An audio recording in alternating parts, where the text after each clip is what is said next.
Rismon Sianipar beberkan kejanggalan saat datang ke UGM dan saat ingin ketemu rektor UGM, akan tetapi tidak berhasil menemui kejanggalan ini, muncul saat Rismon Sianipar ingin menanyakan perihal yang berkaitan dengan dugaan ijazah palsu Jokowi. Akan tetapi, pihak UGM terkesan menutupi kebohongan Jokowi. 7-90 ya, sebelum dirilisnya Windows 31 yang menggunakan Times New Roman ya, tahun 1992 ya, Windows versi 3.1. Jadi di situ kan kita bisa lihat seharusnya kan kalau memang menjadi barang bukti oleh Bareskrim, maka yang disita paling 10 mungkin kan. Padahal tahun 85 sendiri ya, di mana tahun kelulusan Joko Widodo dari Fakultas Kehutanan UGM itu kan ada sekitar 60 sampai 70 yang lulus. Nah, kalau 10 yang dibawa oleh Bareskrim kan seharusnya ada tertinggal 50.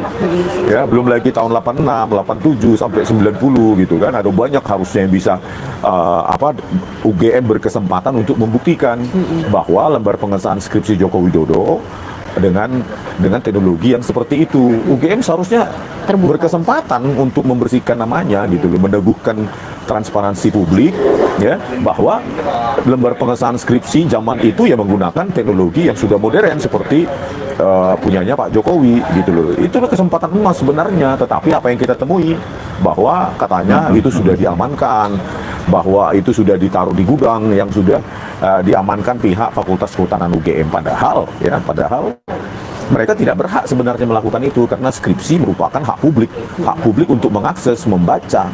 Siapapun, terutama perpustakaan Fakultas Kehutanan UGM yang dibiayai oleh pajak rakyat, harusnya tidak bisa seperti itu. Gitu, harusnya kita bisa melihat tanpa harus ditimpongkan. Setelah dari Fakultas Kehutanan UGM tadi kan kita mendapat jawaban tidak ada, diamankan. Terus kita diminta tadi ke dekanat Fakultas Kehutanan UGM, ternyata dekannya dan jajarannya ternyata rapat. Terus kita tanyakan rapatnya sampai jam berapa, tidak tahu. Ditimpong kita ke sana. Terus selanjutnya kita ke Humas ya, Humas Fakultas Kehutanan UGM. Kita lihatlah caranya tadi, menutup diri. Terus kita tunggu, tidak ada jawaban. Terus kita tunggu lagi, ternyata mereka mau menemui koordinator dari Humas UGM ya, mau menemui kita, tetapi dengan syarat ya, dengan syarat tidak boleh direkam, tidak boleh live. Padahal sudah saya tawarkan ya, nggak apa-apa saya rekam, tetapi itu sebagai bukti aja untuk menjaga bahwa ucapan dia itu bisa diikat gitu loh. Walaupun tidak kita publikasi, dia harus terikat dengan apa yang diucapkan. Karena saya trauma, tadi saya bilang, saya trauma karena pada tanggal 15 April 2025 Profesor Wuning menjanjikan merilis video utuh pertemuan itu di ruang 109 atau memberikan kepada saya untuk saya publish di media saya atau media lain, bahwa apa yang terjadi di dalam tersebut benar-benar argumentasi ilmiah, tidak ada hasut-menghasut begitu loh. Nah, dengan janji yang tidak ditepati oleh Profesor Wuning sebagai Wakil Rektor Bidang Kemahasiswaan UGM, maka saya menuntut karena saya nggak mau dibohongi 2 kali. Ya wajar saya nggak mau dibohongi 2 kali karena mereka nggak bisa memegang janjinya. Bayangkan kalau tadi ada pertemuan ya, koordinator bagian Humas UGM ya, tetapi kita tidak rekam, terus nanti dia menjelaskan lagi kepada orang lain atau kepada media lain bahwa dia sudah begini, tetapi sebenarnya itu tidak sesuai dengan apa yang diucapkan ketika pertemuan. Nah, itu yang tidak saya inginkan. Tidak mau juga. Ya sudah, kita tolak akhirnya karena pertemuan itu dia menaruh seolah-olah ya kita itu bawahannya dia. Kalau nggak mau syarat begini, ya sudah, Anda siapa? Kan begitu. Padahal ya, bagian Humas UGM adalah bagian terdepan dari UGM, seperti teras gitu loh. Terasnya UGM untuk menghubungkan antara internal UGM dengan masyarakat. Itu tugas mereka. Mereka digaji oleh rakyat untuk itu. Ini kan enggak.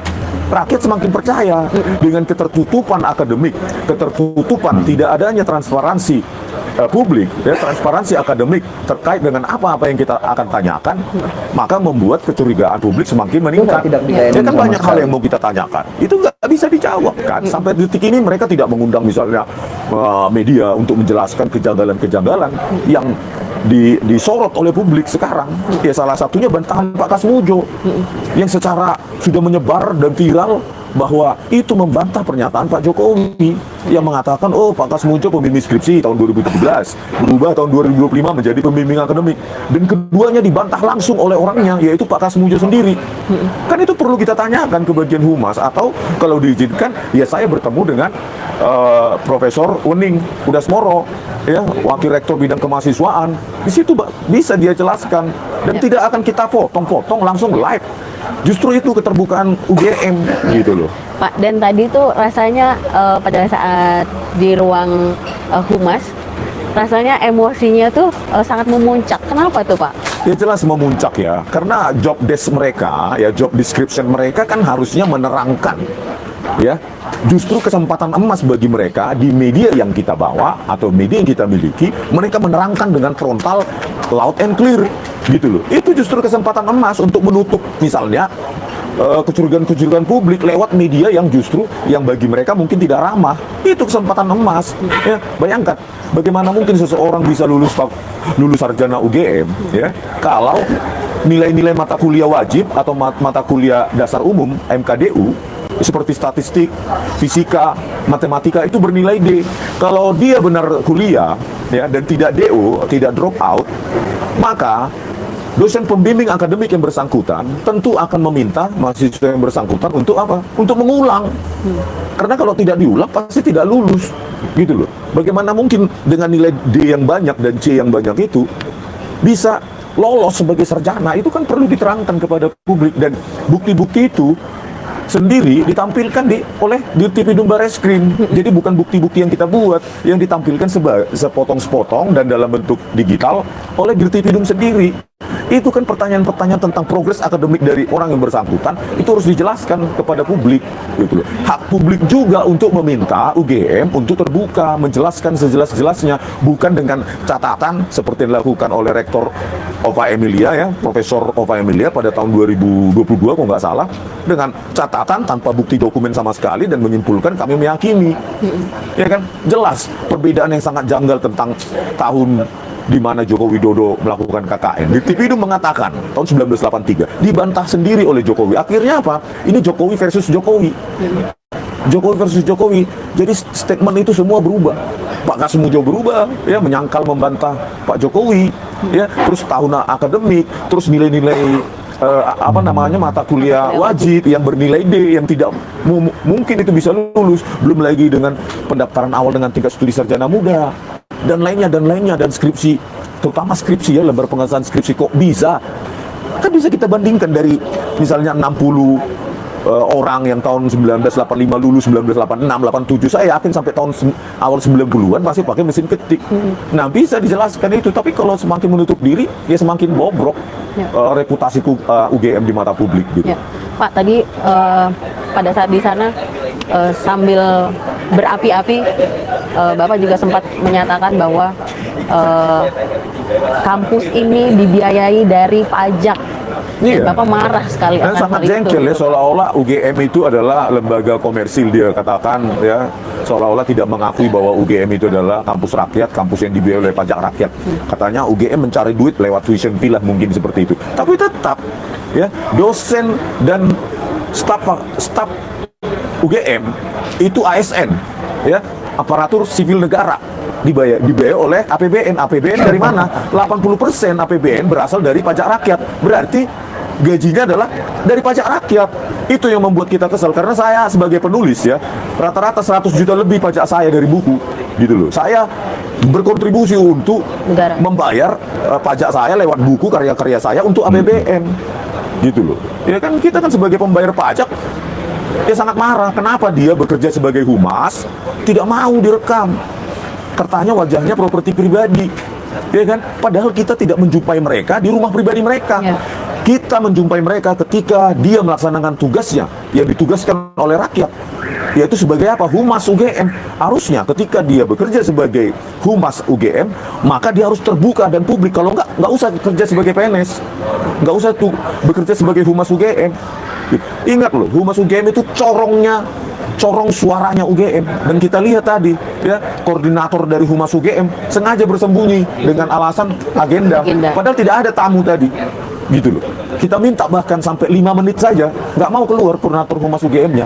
inilah UGM mempermalukan dirinya sendiri. Makanya saya katakan, kalau UGM benar, dokumen-dokumen Joko Widodo menyatakan fix, dipastikan bahwa Joko Widodo lulus sarjana kehutanan UGM, justru harus terbuka, bukan tertutup. Kalau menipu itu tertutup, kalau jujur pasti terbuka, gitu ya. Oke, lanjut tadi di kantor Koran Kedaulatan Rakyat. Gimana Bang hasilnya? Ya, kantor kedaulatan rakyat, ya alasan tadi kan kita sebelumnya kami sudah datang ya dengan Pak Mikael Sinaga dan lainnya, Pak Janesian ya dari Sentana. Nah, karena tutup, tapi kami mendapatkan informasi dari Satpam di sana, petugas keamanan, bahwa ada ruangan arsip yang menyimpan setiap edisi harian Koran Kedaulatan Rakyat. Tetapi tadi itulah yang kita dapatkan hari ini ketika kita mengunjungi kembali, bahwa terjadi katanya pada saat gempa 2006 rusak ruang arsip itu, mungkin tidak diperbaiki langsung. Saat itu turun hujan dan koran-koran itu rusak. Tetapi ada sebuah kejanggalan meskipun masih prematur ya. Kejanggalannya adalah kenapa yang tahun 2000-an berikutnya itu ya misalnya akan yang terjadi gempa tahun 2006. Kenapa 2005, 2004, 2003, 2000 tadi ada tidak rusak gitu ya. Artinya apa? Kok hujan itu memilih-milih, yang di bawah tahun 2000 kena hujan, tetapi yang 2000 itulah kejanggalan saya ya. Tetapi kita tidak bisa menyalahkan petugas ruang arsipnya, karena dia katanya baru bekerja 2 tahun. Bisa jadi pada saat dia di situ memang sudah tidak ada. Tetapi itu kejanggalan, kenapa hujan itu memilih-milih arsip koran yang di bawah tahun 2000, seolah hujan itu tahu ya, oh ini ini arsip tahun 2000, ayo kita basahin dia, kan begitu. Seperti ada sasarannya gitu ya. Koran setelah 2000 gak kena hujan, di bawah 2000 itu kena hujan dan habis gitu. Nah, itulah publik harus tahu ya, meskipun kita tidak bisa menuduh, tetapi itu faktanya bahwa di koran KR, di kantor Kedaulatan Rakyat di Jalan Mangkubumi, tidak bisa lagi kita temukan koran yang di bawah edisi koran Kedaulatan Rakyat di bawah tahun 2000. Alasannya karena gempa dan kena hujan gitu.